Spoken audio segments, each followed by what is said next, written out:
അസ്സലാമു അലൈക്കും വറഹ്മത്തുള്ളാഹി വബറകാതുഹു. പ്രിയ കൂട്ടുകാരെ, എന്റെ സ്വന്തം മാതാപിതാക്കളെ, പരമായ മദ്രസ വിദ്യാർത്ഥികൾ അവതരിപ്പിക്കുന്ന അൽ ബസീറ ഹദീസ് പഠനത്തിൽ നിന്ന് ഇന്ന് നമ്മൾ സംസാരിക്കാൻ പോകുന്ന വളരെ പ്രധാനപ്പെട്ട ഒരു വിഷയത്തെക്കുറിച്ചാണ്. നിസ്കാരം ദീനിന്റെ നെടുംതൂൺ എന്നതാണ് വിഷയം.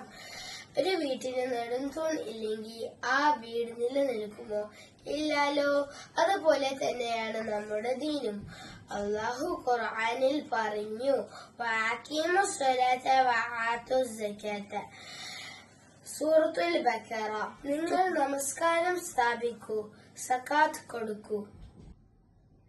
ഇത് നമസ്കാരം എത്ര പ്രധാനമാണ് നമ്മളെ പഠിപ്പിക്കുന്നു. നബി സല്ലല്ലാഹു അലൈഹി വസല്ലം പറഞ്ഞു, റാസുൽ അംരി ഇസ്ലാമു വഅമൂദുഹു സ്വലാത്തു. കാര്യങ്ങളുടെ തല ഇസ്ലാമാണ്, അതിന്റെ നെടുംതൂൺ നമസ്കാരമാണ്. ഇനി മറ്റൊരു ഹദീസ് നോക്കൂ.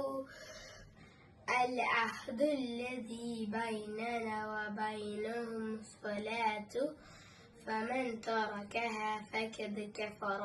നമുക്കും അവർക്കും ഇടയിൽ ഉള്ള കരാർ ആണ് നമസ്കാരം.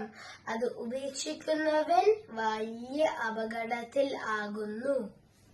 പ്രിയ കൂട്ടുകാരെ, നമസ്കാരം നമ്മളെ നല്ലവരാക്കും, തെറ്റിൽ നിന്ന് രക്ഷിക്കും, മനസ്സിന് സമാധാനം നൽകും. ദിവസത്തിൽ 5 പ്രാവശ്യം അല്ലാഹുവിനോട് സംസാരിക്കാൻ ഉള്ള അവസരമാണ് നമസ്കാരം.